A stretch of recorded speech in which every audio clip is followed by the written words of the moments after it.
Hi, everyone, and welcome to week 9 of the Review Times Chalk Talk along with Andy Wolf. I'm Michael Burwell, and it's week 9. Can't believe it. Yeah, But it's here. I remember the first week doing it. It's hard to believe that we're already 2 months into the season, and what an exciting 2 months it's been for a team called the Fostoria Redmen, who just keep picking up these remarkable wins, and I think last week topped it all. In dramatic fashion with 1 second left, Yeah. Xavier Diaz scores a rushing touchdown to give Fostoria 36-31 win. And it was the 700th win in program history for the Redmen. Quite a remarkable achievement because I think only 8 or 9 OHSA schools have ever done that. Andy, how about these Redmen? I mean, what a remarkable season. They've just had some wild games, but they just keep finding ways to win. And this was, I think, in the past, or maybe a Redmen team that hasn't been that really as competitive as they wanted to be against these teams like Genoa in the NBC. This is the first time they've beaten Genoa in NBC play, so there's kind of a lot of layers to this win. There's beating Genoa. There's also the outside chance of, or actually a very good chance of getting their first winning season since 2008, like we mentioned. They've got another tough test this week against Otsego, another school that they haven't beaten. Mm-hmm. Right, and Otsego's 4-4, 2-3. I mean, it's going to be another test for the Redmen. Yeah. They're at home, which there's always a comfort level. At least I think of playing at home.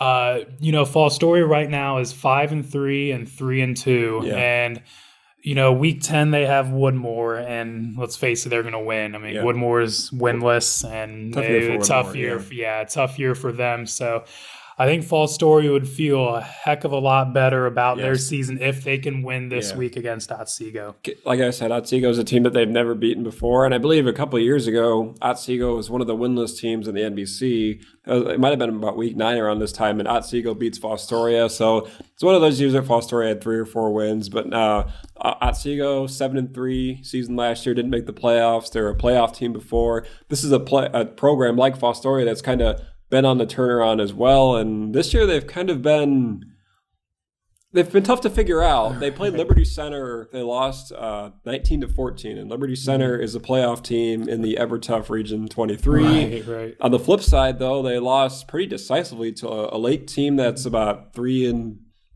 or so, a team that Fostoria beat as well. So tough to figure out, and just maybe based off that, it feels like a coin flip and give the edge to the home team. Right. And you got to think if Fostoria can just limit those mistakes, then the mental mistakes, the turnovers, the penalties, you got to think they'll be able to pick up the win. Yep. So a couple other intriguing games and teams that are looking to basically put up their best record in a really long time, and one of those teams is Arcadia. Redskins are 4-4 overall, 3-2 in the BVC, and they play Corey Rawson, which just picked up their first win of the season last week against Van Loo. And Arcadia, they have not had more than I think 3 wins in the last 7 or 8 years. Their last winning season, I believe, was 2011 when they went 7-4, and that was their last non-losing season. And with the win this week, the Redskins can 5 wins. That's pretty remarkable. That would be absolutely remarkable for them. I talked to Ethan Percha in the season, and I just kind of the general discussion of goals, and he said 5-5 would be pretty good for this season. And that's kind of what the seniors said too. And maybe for a lot of programs that haven't had as much success recently, a lot of senior classes kind of aim their goals, and 5-5 would be great. This is very realistic for Arcadia, and it'd be, you mentioned their 7-4 season from the playoffs. They kind of went down to 4 wins, to 2 wins, to 1, to 0. Yeah. So for Arcadia to make this nice turnaround has been probably one of the better stories in the area.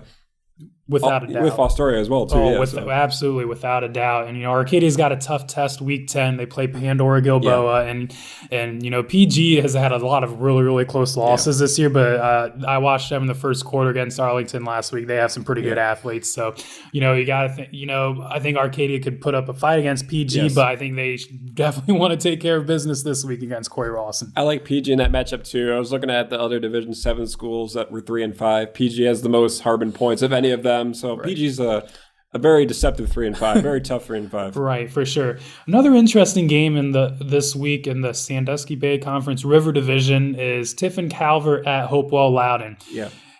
Andy, Hopewell Loudon started the season 0-3, and they could not find the end zone whatsoever. And it was ugly. It was Van Buren hung 50 on them in week 1, and Van Buren's kind of struggled offensively since then. Right. And, all of a sudden, Hopewell Loudon is 4-4.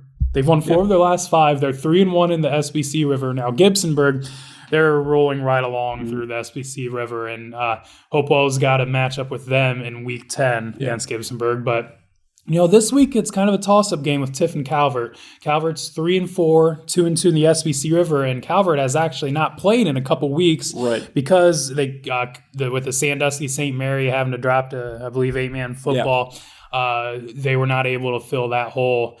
So Calvert is probably itching to get out there and play some football. So, but Hopewell. Who knows? Maybe they can keep that momentum going. They kind of had a tough start to the season, but I think they played Mohawk in week 2, and Mohawk's had another strong season as well. You kind of figured with the SBC, the road would get a little bit easier for them, a little bit more schools at their size, and it's good to see that they're finally having some success with just the tough start that they had. Right, for sure.